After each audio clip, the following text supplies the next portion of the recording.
All right. Welcome to another recording of Pencil Leadership Podcast.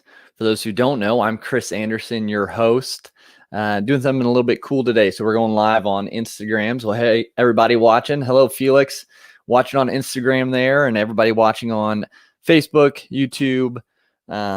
So welcome. Today, we got a great topic for those who are wanting to launch a podcast. So you hear a lot of people are starting their own podcast shows, and it's really a fun medium, a really growing medium to get your message out there, to share your knowledge, to have fun, and just talk about topics that you just enjoy talking about. They stem from ones like Pencil Leadership, where it's about entrepreneurship and personal development, to crime dramas, to history, to comedy, and everywhere in between. And so podcasts are growing. I think the stats are showing that it's supposed to grow like 20 million every year. And that can be off, so don't quote me, but it's going to be growing, especially in the next handful of years, especially with more stay-at-home time, virtual time. And so we're going to see a lot more people starting and launching their own podcast. So I wanted to speak to kind of the three main areas you need to focus on when starting or launching your podcast. So if you can, picture with me a triangle. And in the middle of this triangle is 0 to Podcast Hero. And that's the name of the program that I use to help people do just this, launch their podcast.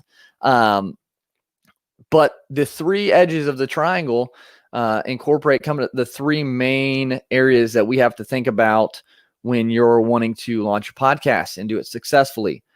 So the one side, you have the marketing of your show. The other is the directories. That's a really big one. The directories are, and we'll dig into it a little bit, but where your show can be listened to. And then the last one, the kind of the base of the triangle, is systems, just the different systems that are important to have to make things easier for you. So we're going to start with the directories because that's a big thing. So podcast directories are like Apple Podcasts, Spotify, Google Podcasts. So those are probably the main three, but there are many out there. And so you want to focus on getting in these directories before your launch date. And we'll get into that with marketing. But so making sure you start that process of getting in all these directories, so your the eyeballs on your show, the ears listening to your show will increase because you'll be in multiple areas. The second part of being in directory, or the directory side of this triangle, is making sure you have a good trailer. This is just something that kind of piques people's interest that you can share throughout your social media, that kind of just explains who you are, what your show's about, so people can get your personality and things like that. Now, you don't have to market the trailer. That really helps you get in the directory. So, for example, with Apple, you have to have a trailer. You have to have at least one episode in your podcast hosting site to be a part of the Apple Podcast and the other directories. So you have to show that you have an actual episode. So getting a trailer is good because then that helps you start getting in those directories. And then the next step within the directory side of this triangle and launching your podcast successfully is that you have 3 or 5 episodes in your platform for your podcast before you launch. Because, and this is important, so listen to this, and you guys want to definitely be taking notes if you're thinking of starting a podcast. So having 3 to 5 episodes, this is really important, because when you launch and people go and check out your show, if you only have a trailer, which is usually a little shorter, or even just one episode, and it could be fantastic, but they listen to the one episode or the trailer and they're like, okay, that's it. And they forget about your show. They forget about what is coming. So if you can have 3 or 5 in there, they can binge listen to those episodes. That increases your stats for listen time as well, if you have more. So they can listen to 3 to 5 right off the bat. So it helps you kind of get in Apple, the new and noteworthy. That's part of that. So having 3 to 5 episodes is important. So that's the directory side. Getting in at least the top 3 directories Apple, Spotify, Google Podcast. Having a trailer so you can do just that, and people have something that you can listen to. You can even share that, could be part of your marketing. And then 3 to 5 episodes. So that just kind of pads your show at the very beginning to get people really listening, especially if you have really good content coming out. So the other side of this triangle, this marketing, is basically how are you going to get more people listening? How are you going to grow your audience? And so there's a handful, 3 ways we're going to go over that can help with the marketing. So that's getting in groups. There are Facebook groups already made for podcasters. I'm in a couple that are really good. You can go start adding value to, and then there will be opportunities where you can share about your show, share an episode, share where they can find your show. So that's a big one because the podcast community is huge, and they're always looking to help out one another. And that's also a good way if you're doing interviews like I do to find guests and to be a guest on other shows. So get into the groups. That's a big one. And the Cody here, he's asking, is there an ideal length of time for a podcast episode? And no, there's not an ideal time per se. It depends on your audience. So how long does your audience usually listen to those type of shows, whatever it is? Because there are shows out there that go for 2 hours. There are shows like mine that average 45, maybe 30 minutes. And then there are even shorter ones. So it's really what your audience is looking for, what they're going to listen to. And if you have better quantity, or if you have better content, the quality of your content's better, then people are more likely to stay around. So good question there, Cody.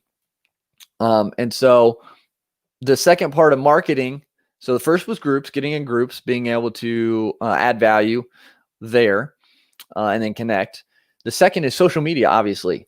Social media is big, and it's part of the future. I know some people might not like it, but being able to share what you're doing, making it a big deal. Like, guys, listen, on this date, my show, whatever, is going to be live.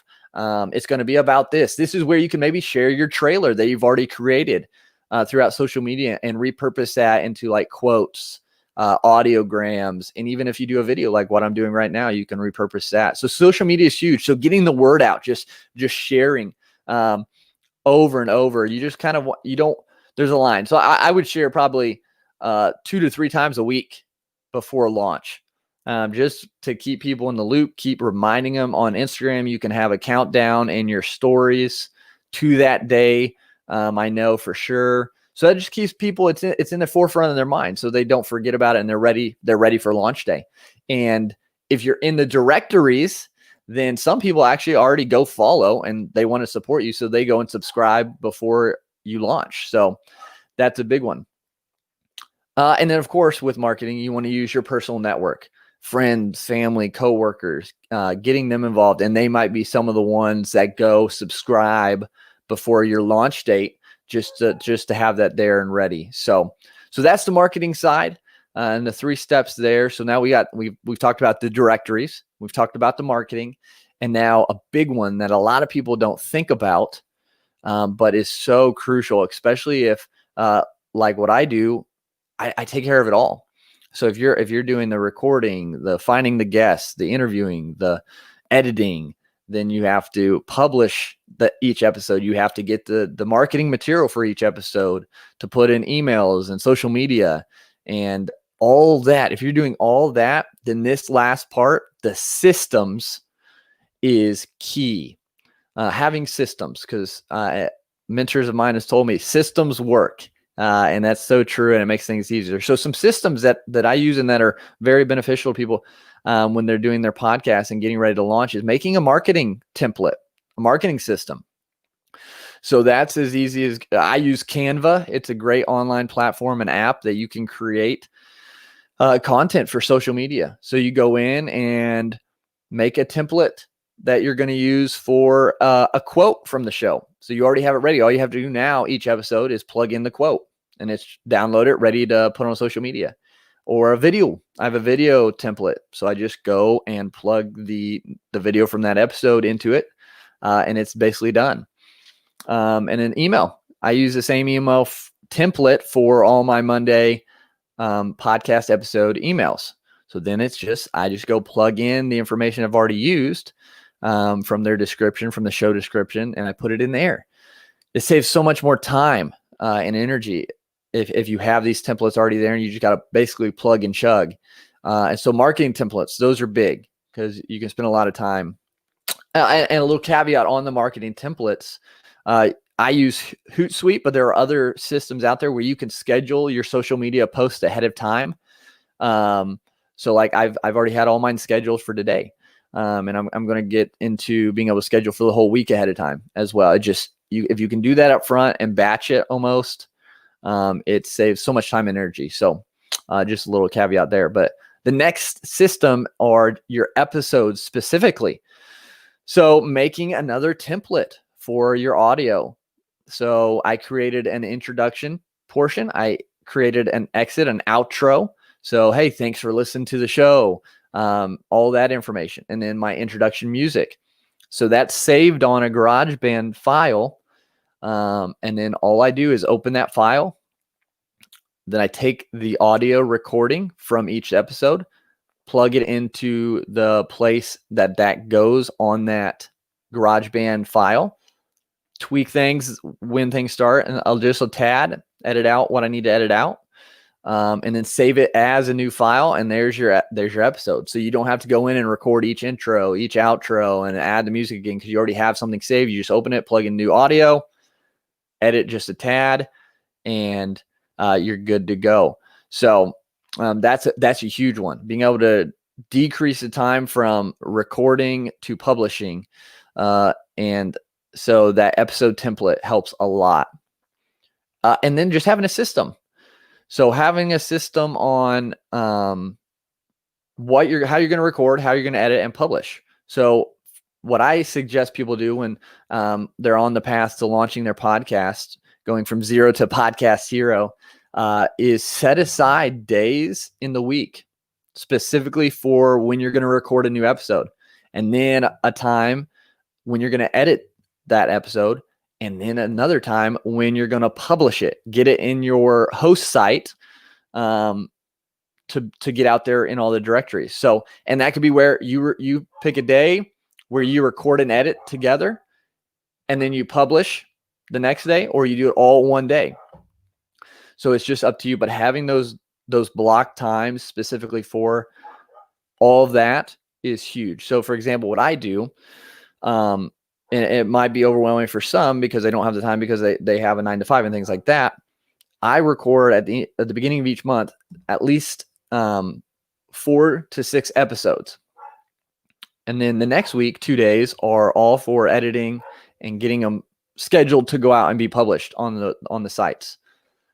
And so the rest of the month, I don't have to worry about recording or any of that. It's already done. I get my social media templates done. And then those episodes are actually for the upcoming month. So I record a month ahead of time at least. That way they're already in the system. So, life happens. That's why these systems are important. Life happens and you get sick or something comes up, an emergency. But if you're ahead of the game, if you already got these systems, these templates in place, and you already have it ready, you're not going to miss putting a show out. And that's big with your audience because consistency is key. If they know you're going to have a show every Monday, every Tuesday, whatever, and sticking to that helps them just to kind of build that trust and that it just gets in that routine. So these are the 3 sides to the Zero to Podcast Hero triangle. So you want to launch a successful podcast. You've got to really think about the directories, the marketing, and the systems. So these 3 sides of the triangle will help you go from zero to podcast hero. And so if you guys are thinking about starting a podcast, if you have something you just want to get out there and share through that medium of podcasting, but you don't know where to start, reach out, send me a message, DM. You can schedule a call by visiting pencilleadership.com. There are places to schedule there. And I'd love to chat, see what your ideas are and see if I can help. I do have a program that helps with that. So, but yes, so thanks for listening today, guys. This is just the three sides of going from zero to podcast hero.